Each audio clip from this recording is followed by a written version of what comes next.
Grand Matin Sud Radio, 7h-9h, Patrick Roger.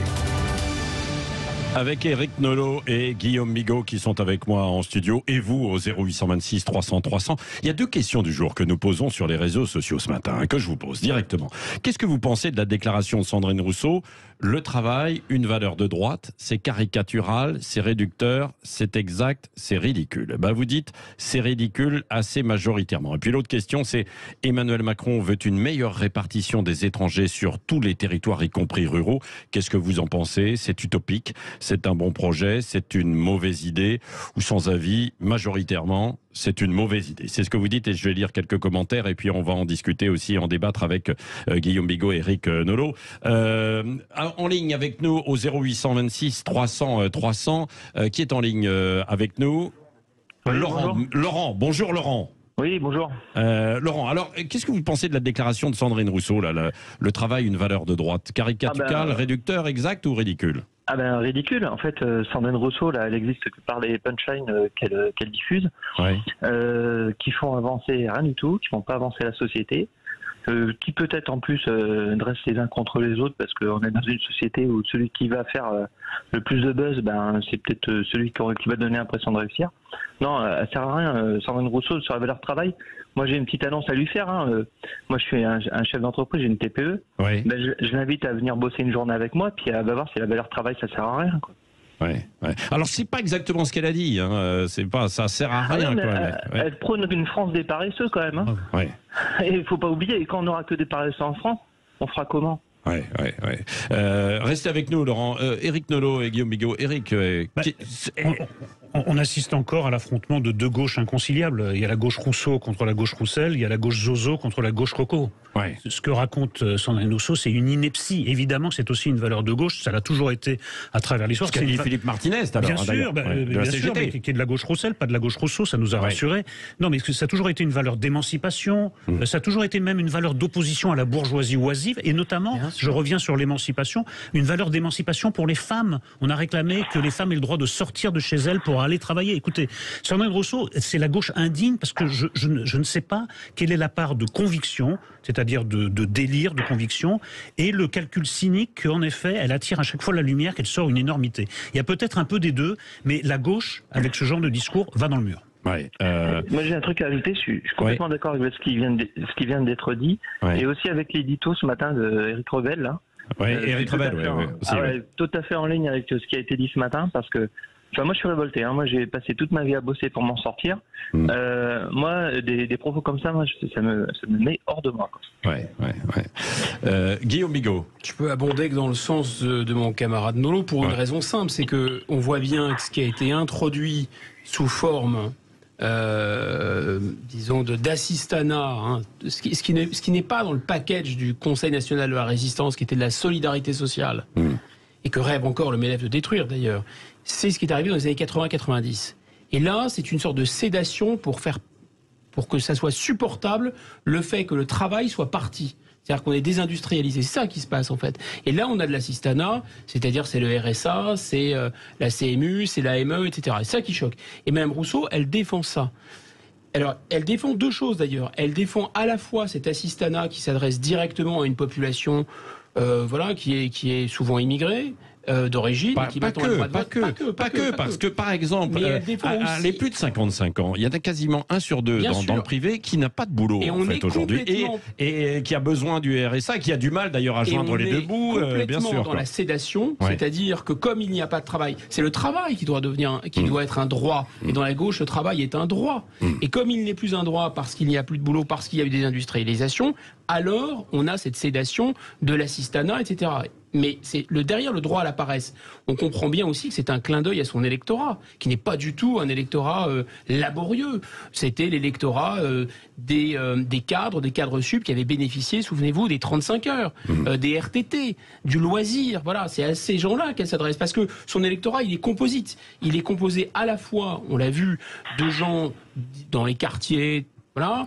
Peut-être aussi, moi je pense, moins de ce retraité qui bénéficie encore une fois de ces minima sociaux, mais surtout il est bénéficié de cadres sup dans les grandes villes, dans les centres-villes. C'est ça, donc elle ne s'adresse absolument pas à la France laborieuse, Madame Rousseau. Parce qu'elle est hors sol. Madame Rousseau est hors sol. Elle vit dans une dimension parallèle qui est celle de l'idéologie. Il faut qu'elle revienne sur terre. Mais elle a son électorat qui n'est pas celui du travail. Oui, mais il faut parler à Madame Rousseau, il faut parler à son électorat et leur dire de revenir sur terre parce qu'on ne peut pas parler depuis les hauteurs où il se trouve. Ouais, Laurent, vous vouliez ajouter ajouter un truc, c'est moi je suis en train de recruter. C'est pas les candidats qui manquent, c'est les candidats qui ont envie de travailler.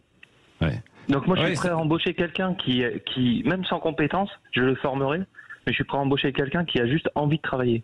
Et là, quand vous recevez vos candidats, vous avez le sentiment qu'ils n'ont pas envie de bosser? Ah oui, si y a une contrainte sur l'horaire, sur la distance, machin, ah bah non, c'est trop fatigant, quoi. Et ça commence toujours comme ça, les trucs. Et moi, je refuse de payer mes allocs, des charges, pour financer des allocs pour des gens qui n'ont pas envie de bosser. Parce que moi, je travaille. Et ça, c'est scandaleux, quoi. Alors, tous ces gens qui sont inscrits à Pôle emploi, moi, je renvoie le compte rendu à Pôle emploi en disant celui-là, il n'a pas envie de bosser. Oui, vous êtes cash, vous. Ah non, mais il faut le faire parce qu'à un moment, moi, j'en ai marre de payer pour des gens qui vivent sur mon dos, quoi. Moi, je travaille plus de 10 heures par jour, voire 12, 14 heures quelquefois, pour sauver ma boîte, pour financer des gens qui n'ont pas envie. Mais c'est un scandale, quoi.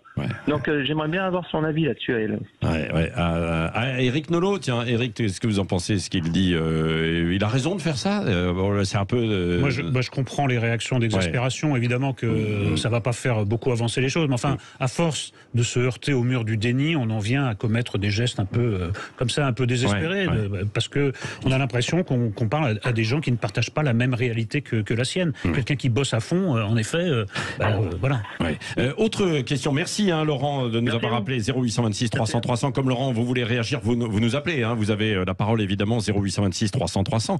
Emmanuel Macron veut une meilleure répartition des étrangers sur tous les territoires, y compris ruraux. Qu'est-ce que vous en pensez, Éric Nolot? On a entendu Guillaume Bigot déjà tout à l'heure. Alphonse Allais proposait de transférer les villes à la campagne parce que l'air y est plus pur. Emmanuel Macron, lui, veut transférer les banlieues à la campagne, sans doute parce que l'air y est plus pur aussi. J'avais un peu d'espoir quand j'ai entendu Emmanuel Macron dire que les dossiers liés à l'immigration étaient importants, qu'il fallait les empoigner à bras-le-corps. Ça part très mal. Parce que c'est pas ça. Il faut d'abord s'en prendre à réguler l'immigration, c'est-à-dire à en finir avec cette immigration irrégulière, à aborder des dossiers qui sont extrêmement douloureux, qui sont ceux des déboutés du droit d'asile, qui restent, même quand ils n'obtiennent pas le droit d'asile, ils restent sur le territoire. Il faut faire respecter les expulsions de territoire qui sont décrétées par la justice. Il faut d'abord commencer par les devoirs. Certains vont dire vous êtes dur, là, vous êtes de droite en disant cela, non? Non, moi je suis de gauche parce que si c'est la même chose d'obtenir le droit d'asile et de ne pas l'obtenir, ça veut dire qu'on méprise en fait le droit d'asile. Bon, moi je pars de ce raisonnement. Après, je pense qu'il faut d'abord commencer par les devoirs des immigrés et ensuite, évidemment que ça doit aller avec des droits. Mais d'abord, examinons les devoirs.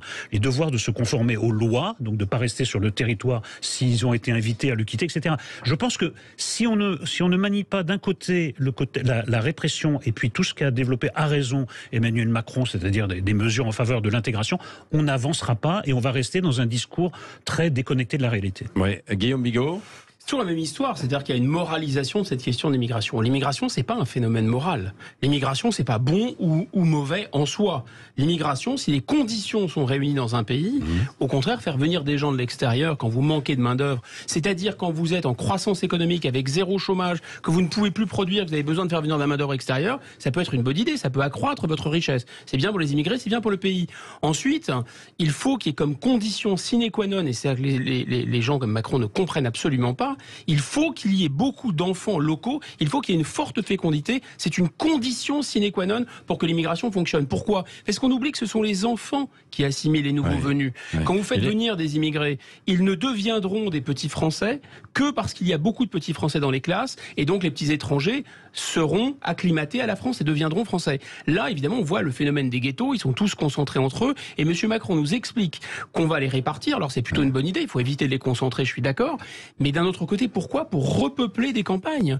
Mais donc il est en train d'expliquer qu'il va y avoir une substitution de population. C'est ça qui se passe. Pour lui, en fait, c'est une vision totalement économique de l'immigration. Les immigrés ne sont pas des hommes et des femmes qui baladent à la semelle de leurs chaussures, leur culture, leurs valeurs, leurs mœurs, qui peuvent éventuellement être différents des mœurs françaises. Non, ce sont des facteurs économiques, ce sont des individus interchangeables et on peut les déplacer ici ou là. Oui, mais plutôt que de concentrer, que d'organiser des concentrations dans des des quartiers qui deviennent pauvres et qui deviennent quasiment des ghettos. Est-ce qu'on peut pas répartir aujourd'hui?